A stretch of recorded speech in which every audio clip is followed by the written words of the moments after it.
কেয়া পায়েল ও খায়রুল বাশারের গোপন বিয়ে, সোশ্যাল মিডিয়ায় ছড়িয়ে পড়া কয়েকটি ছবি ঘিরে এখন তুমুল আলোচনা।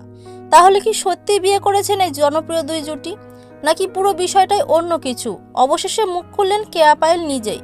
সাম্প্রতিক সময়ে কেয়া পায়েল ও খায়রুল বাশারকে নিয়ে নতুন করে শুরু হয়েছে আলোচনা। সামাজিক যোগাযোগ মাধ্যমে তাদের একসঙ্গে তোলা কয়েকটি ছবি ছড়িয়ে পড়ার পর অনেকেই দাবি করতে থাকেন গোপনেই নাকি বিয়ে করেছেন এই দুই তারকা। মুহূর্তের মধ্যে বিষয়টি ভাইরাল হয়ে যায়। এদিকে এই আলোচনা যখন তুঙ্গে, তখন একটি লাইভ সাক্ষাৎকারে বিষয়টি নিয়ে কথা বলেন কেয়া পায়েল।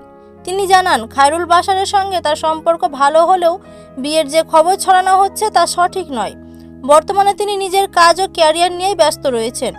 কেয়া পায়েল আরও বলেন, অনেক সময় মানুষ কিছু ছবি বা তথ্য দেখে ভুল ধারণা করে বসে, আর সেই কারণে এই খবরটি এত দ্রুত ছড়িয়ে পড়েছে।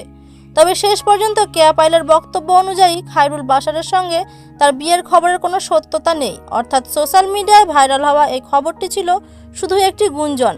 তো দর্শক, এ বিষয়ে আপনার কি মতামত কমেন্টে জানাতে ভুলবেন না। ধন্যবাদ।